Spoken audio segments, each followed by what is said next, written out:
I'm doing a long-term review on my WR450. The comments and opinions in this video are my own, based on my experience with the product. I was not paid by any manufacturer or retail outlet to make this video. I purchased this product with my own money. I chose this product using my experience based on my own research. Please do your own research.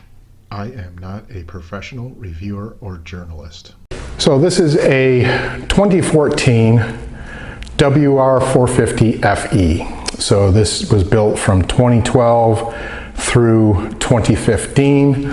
It is fuel injected. It's a precursor to the new reverse engines, fuel injected WR450s. I think characteristics wise, while performance varies greatly from the early 2000s to the current 2019-2020 models, they are designed as an enduro bike.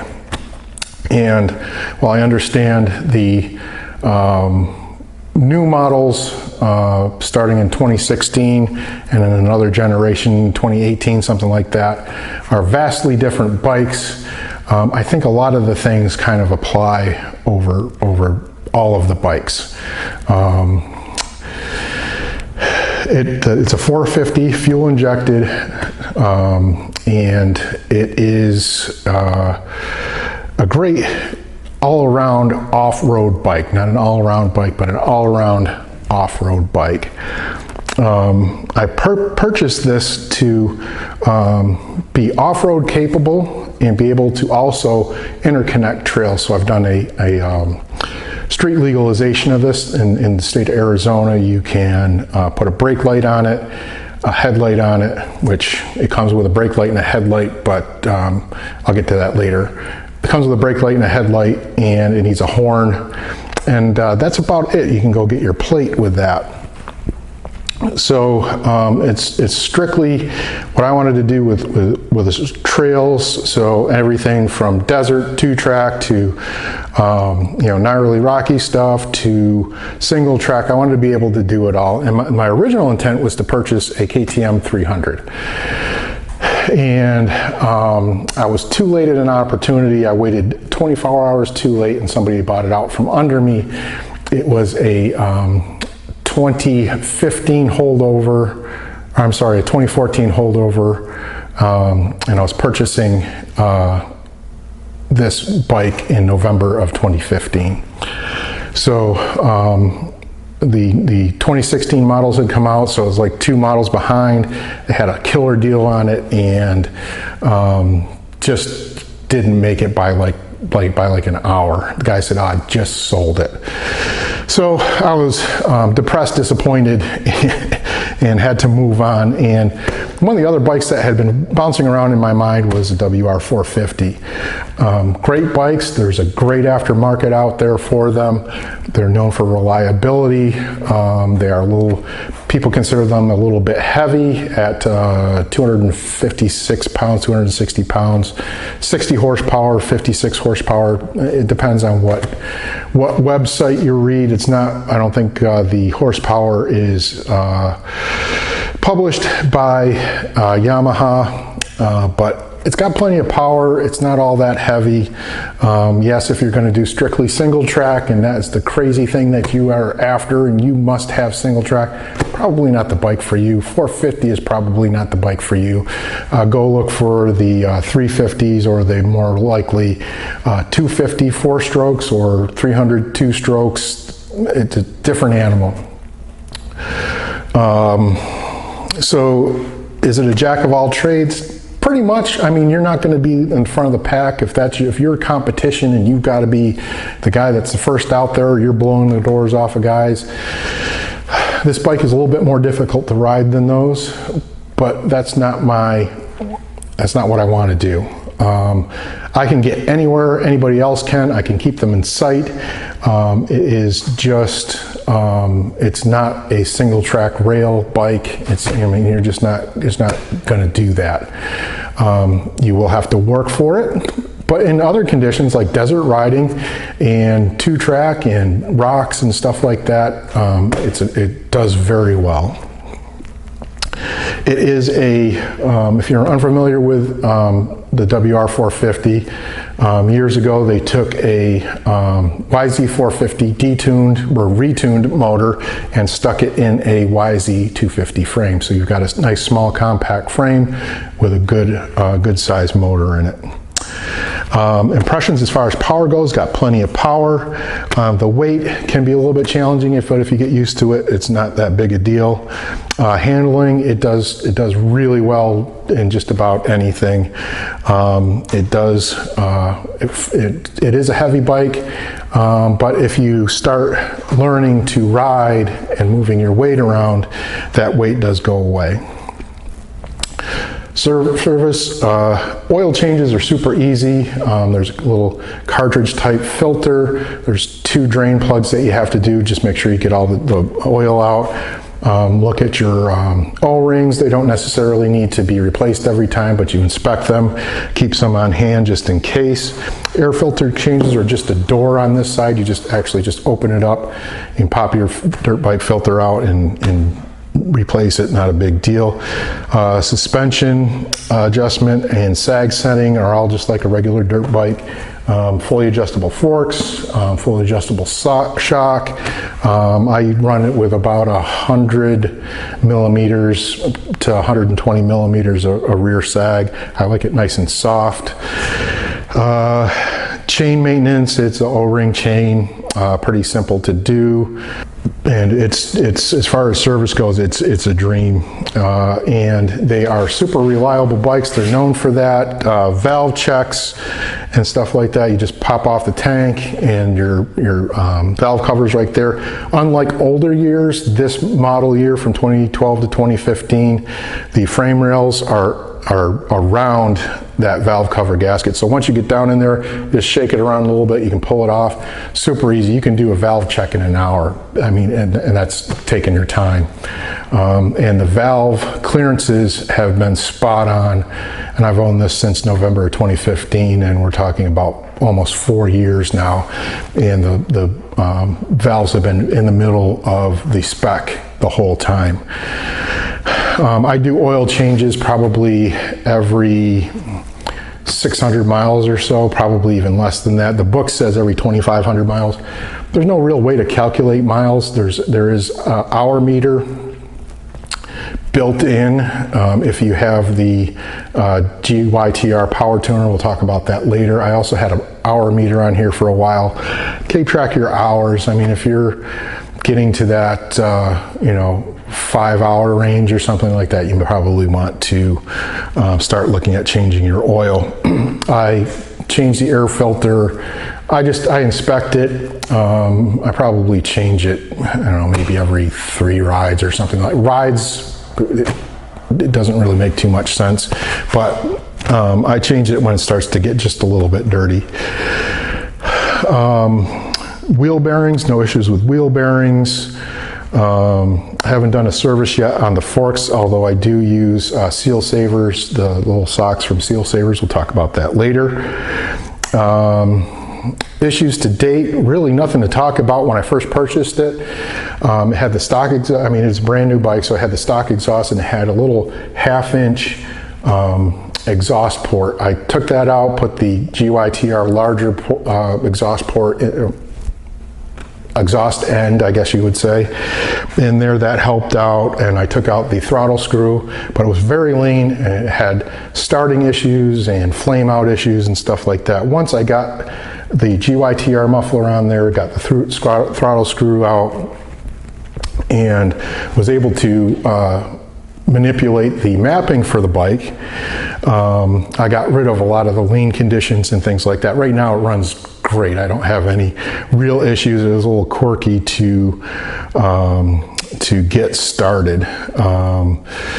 So sometimes it can be a little bit hard starting depending on how it ended up not running. If you if you press the kill switch, or if you flamed out on a rock or something like that. So what I've found is that if you want to kick it it's best to have the bike in neutral. And if you want to start it, have it in gear with the clutch in. And those, for whatever the reason, whatever the ECU, and maybe it's just this bike, but I know they do have a tendency to be hard starting. But once I figured that out, either way I do that, and sometimes it'll still give me a little bit of trouble. I find if you just pop the enricher, it'll start right up too, and immediately shut it off because you don't want to leave that on a hot bike. So modifications to date, I go for protection first on my bike, so skid plate, radiator guards, and hand guards are usually the first things that I do. So I've got a Unibiker skid plate. I did go with anodized color on that. I probably would just go with natural again. I was in a, odd state of mind, I guess, or something. I got sucked into going with the blue. The blue didn't really match too well. Also Unibiker radiator guards. Both of these guards, the guards in the skid plate, are just awesome. It's been dropped, it's been, it's been over rocks and logs and, you name it, in the past 4 years. It's had it, and the guards aren't bent, the skid plate's not bent. It's, it's showing its signs of rock drags and stuff like that, and a couple of little dents, but it's taken some hard hits and barely anything that you would notice. Good heavy skid plate, good protection, great radiator guards. They're very well braced. Light speed, carbon fiber frame guards. I was using grip tape on there, and I don't really need the grip because I really grip the bike tightly, and I just wanted something to protect the frame, and those were really good. Even for drops and stuff like that, they really protected the bike and haven't sustained a whole lot of damage themselves. So Enduro Engineering, fork slider and disc guards. The disc guard is obviously on the left hand side and has a built-in fork slider. I mean, if you're coming down in like a riverbed or something like that and you've got rocks on both sides, you can really mess up. You've got adjustments down there, you've got a whole bunch of stuff that's down at the bottom of your fork. So having these little sliders on there, and especially the disc protector, you won't end up with a warped disc. Really, I think that was a good investment.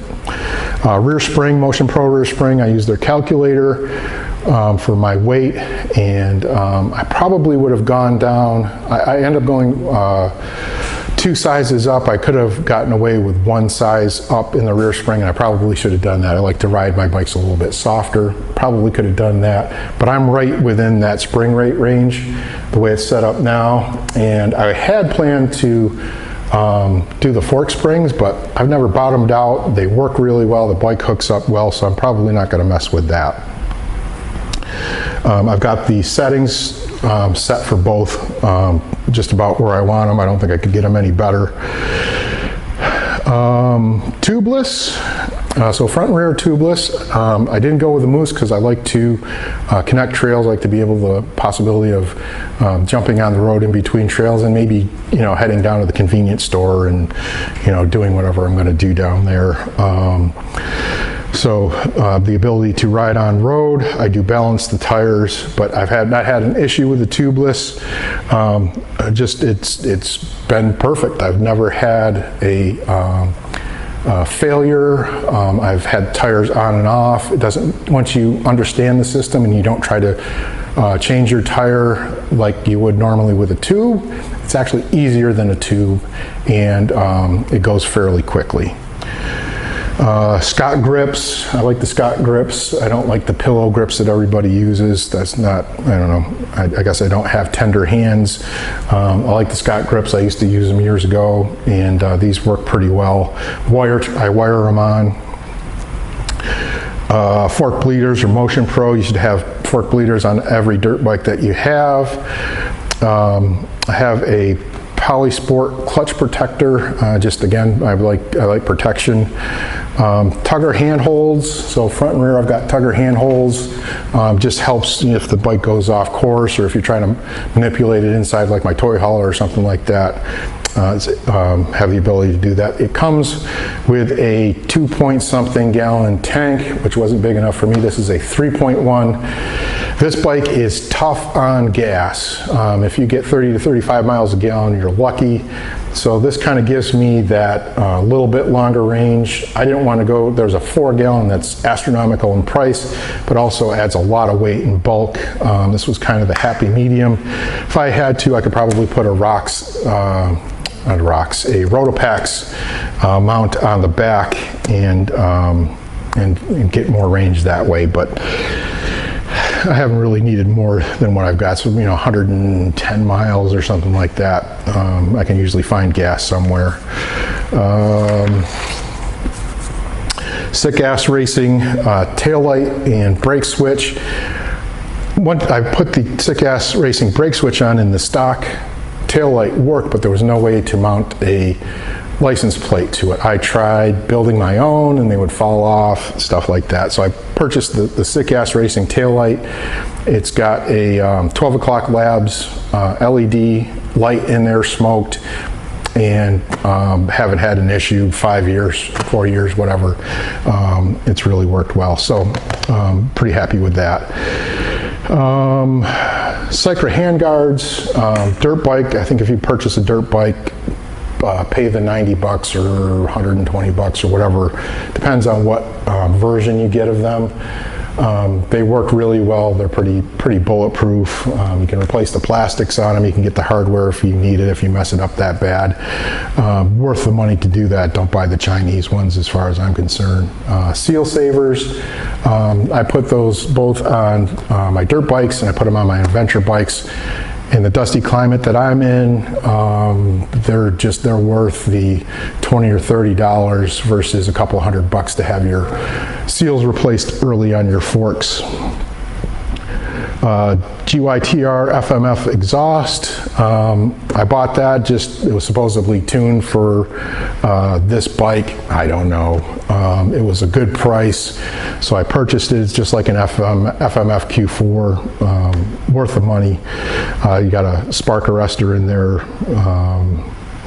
and it matched the bike at the time. The decal's a little scratched up now.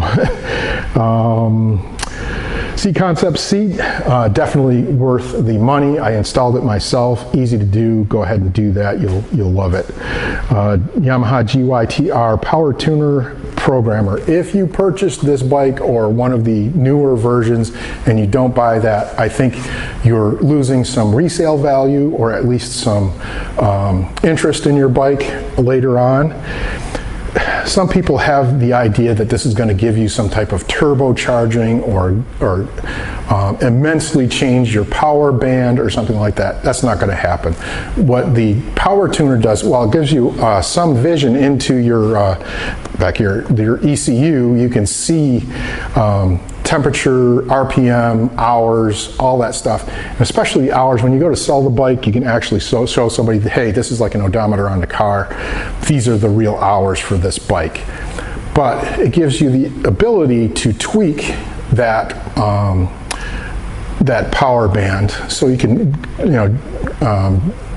gradually in small portions move that power band around so that it's, gives you a little bit more torque here or a little bit more horsepower there, that kind of thing.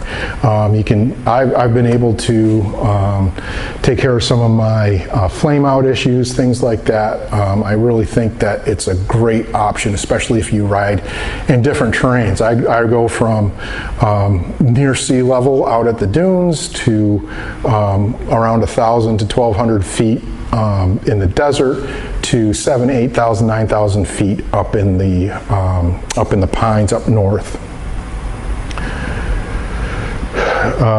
Brake levers. I've got a Zeta clutch lever, and I've got the stock brake lever. I like shorty levers; they really work well. Rocks risers. I put these on all my bikes. They really make that handlebar adjustment perfect for you. It gets their handlebars up a little bit higher for standing, makes things a lot more comfortable, and they're very adjustable. Kenda Parker DT tires, those have been the best. I have used Trackmasters and Dunlops and things like that, and I like a DOT tire so that I can pop out on pavement occasionally. And these Kenda Parker DTs are like I don't know, steroids. Especially that rear tire really just hooks up and sends you. I think it's really probably one of the best desert tires out there. Sand, loose rock, slick rock, 2-track, single track. It's worked well everywhere. The front tire took a little bit of getting used to. It's got a little softer sidewall than some of the other ones, but it does work really well. The tread pattern is good. It doesn't wash out. I really like that front tire. Zeta chain guard. I put the chain guard on there. I just like to have those on there. It was kind of blingy. Tusk brake and shift levers. The ones that the bike comes with are pretty rudimentary. These things are a little bit more stout and have folding ends on them. And the Tusk brake lever has that spiky pad on there, so it gives a good grip to your boot. Silver Star, here's one that probably people don't talk about. The lights, the headlights in these bikes, and a lot of enduro bikes, are fair at best. I don't do a lot of night riding, so I'm not going to invest $300 or $400 in a LED or some type of high-end headlight. So I use a Silver Star light bulb. You can cross over. If you could take your light bulb from here and go down to your local parts store, they can get you a conversion over to Silver Star, or look it up on the internet. That Silver Star makes it bright and actually usable at night. As far as future mods go, I don't really have anything planned. Oh, one more mod. The B&B Racing, I really wanted to talk about this. It's B&B Racing rear rack is out of the way. It's super well built. The people at B&B over in Australia, B&B Racing, really super nice. They got it to me quickly. Like I said, well built. It's very useful. You can put a Rotopax on here. You can strap down. I've got a little tail bag that I strap on here.